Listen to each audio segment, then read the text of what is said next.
Hello, everybody. Scott Golden here with the Golden Opportunities Coaching and Pro Wrestling Logic YouTube channels. Welcome to those of you who are new. Welcome back to those of you seasoned veterans of what we do around here. And what we do around here is bring about a conversation of psychological, mental health, and emotional health paradigm. And, well, no, Pro Wrestling Logic is about, obviously, pro wrestling. And we continue to connect you with the best in the industry. We got nearly 2,000 audios available for your listening pleasure in a variety of topics and old school, new school, all points in between. Continue to do that to the best of our ability. This is the NWA Series 4, the nature of, let's see, 10-5, the 5th of October, 2021. Not a bad show by any stretch of the imagination. Also, not the best show in the world, but certainly better than a lot of the stuff that's out there. And also, to be completely transparent, better than much of the wrestling-related stuff that is out there in a, I don't even know that I'd say it necessarily meaningful way, but it is what it is as far as things going forward. And to be fair, kind of getting to a place of kind of looking at this brand as something that is growing, but certainly more independent than any of the other brands we cover on the channel for the most part, is important to remember. This edition of Power opens with a bunch of good promos. Camille opens up this week's shows with Kyle Davis and asks ahead about how Nick Aldis and asks about Tom Latmere and Chris Adonis back down from fighting with Tim Storm last week. And then this is a setup. Storm and Aldis team up against Latmere and Adonis tonight. Without going further, NWA Women's Champ said that this is some business that the men needed to work out. She calls out Melina, saying that she's too old and would never be champion, but they're still going to face off with each other soon. Trevor Murdoch comes out and cuts a promo on Jack Stain, calling him a coward for trying to cash in his title shot after Murdoch had injured his knee in the tag team main event last week. Murdoch then says he'd back down and would go after him only if he asked for it. Pope comes out and joins Murdoch at the podium and promises that if he's going to challenge for the world title, he's going to do so the right way. Sets a date, and Pope promises news about what is coming for the challenge next week. Then we go to the Tag Team Champions, Law of Rebellion, Beast of 666 and Mecha Wolf, defeating the ill-begotten Rush Freeman and Captain Yuma, and Slice Boogie and Marshid Rockett in the 3-way 9-title Lucha Scramble. I'm not a fan of these. Match is awesome according to some, not my style. Everybody is jumping all over the place, and if you like high level spots, this is probably good for you. Rebellion has done a good job bringing life to the tag division in what was dead for a while. They joined the NWA a while back, and this is a good match if you like that spotty style. Elimination match where both members of the team must be eliminated to crown a winner. The champions are in control first part of the match, and they show why they are champions. Yuma then gets a small advantage and hits a dive to the floor. Beasta gets back in the ring and hits a V-trigger-esque knee on Yuma, and then a muscle buster to eliminate him. Then we go to Boogie coming in and hits a slingshot over the rope into a German suplex on Wolf. He then takes the Brooklyn Edge on Beasta to eliminate him. Wolf comes into the ring with a Tornado DDT to pin Boogie.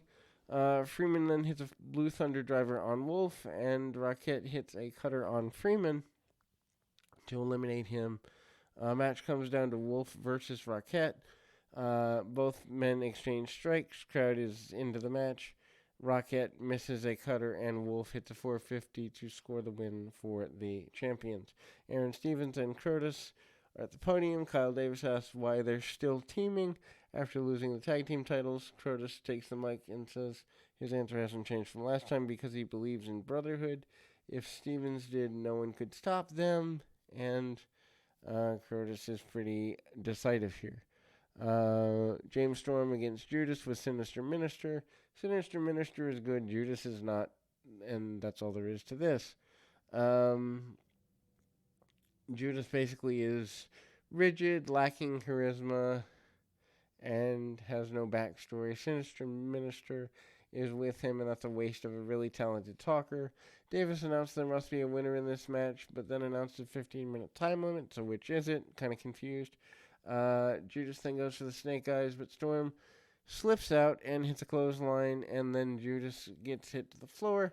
Storm then smashes Judas into the ring steps and gets distracted by Sinister Minister. Judas then hits an ugly arm drag and a fallaway slam in the ring. Judas then fish hooks Storm and hits the clothesline. He calls a powerbomb, but Storm slips out and hits a super kick for a quick pinfall. Why bring in a talent like this and then squash them off? But anyway, Kylie Rae is with Mae Valentine, the worst part of the NWA, and talks about her upcoming match with Lady Frost and Allison Kay, and Marty Bell comes out. And Kay said that she's going to make Lady Frost pay for interfering in her previous match last week. And the NWA's approved the match between Kylie Rae, and Kylie Rae's asked about her match with Lady Frost, so Kay says she might as well get in the ring too. Impromptu triple threat match. Kylie Rae is one of my favorite lady talents, and hopefully she stays both mentally and physically healthy. She's had challenges with both in the past, and obviously we want her to do well here. Anyway, so Rae makes Kay regret adding her to the match pretty early, hits a super kick early. Frost is in the corner and gets a kick of her own, and then does a cartwheel off the back of Rae and hits a drop kick.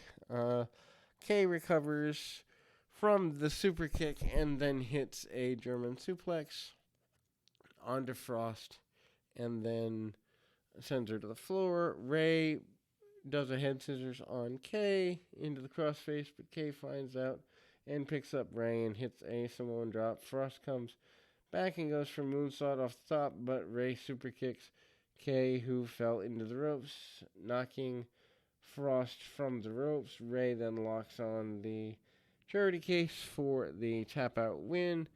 Davis is trying to interview last two teams in the tournament, and I don't know where this comes from, but anyway, the promo doesn't really clear up anything and isn't that big a deal. He announced that Jordan Clearwater is going to be the next challenger, and Clearwater is in his career. The promo is weak, and this all comes from Tyrus. Tyrus is not really interesting nor a compelling character that needs to be kept on staff. But this whole angle isn't working. Nick Aldis and Tim Storm defeat Tom Latimer and national champion Chris Adonis. This is a quick tag match, but it furthers the storyline. Aldis starts by wrestling Latimer and tags in Storm. Storm starts to get overwhelmed by Adonis, and it isn't long before they're working over his knee. Velvet Sky calls Aldis Magnus on commentary. And Joe Galley covers it because he says that she's known him for a long time. Storm hits an elbow and a big boot and a neckbreaker on Adonis. Makes a tag to Aldis. Aldis tags in, goes nuts, hits a threads press on Latimer. Aldis then hits a Michinoku driver on Latimer as well. But Aldis breaks it up and starts yelling at Adonis. And then Latimer goes for victory roll. And Adonis then counters it into a pinfall and gets the win. Latimer shakes hands with Aldis after the match and Storm. Aldis then comes back in the ring and low blows Storm, and Aldis is asked what's happening.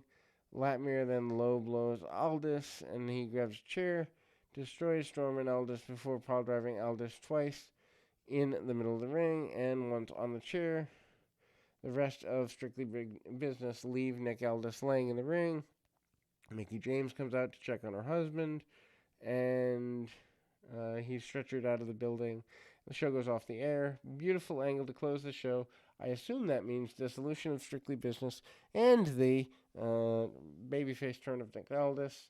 Overall, good show. Better than much of the flippy floppy stuff on the main national companies. But anyway, hopefully, this is helpful. We'll be back with more right after this.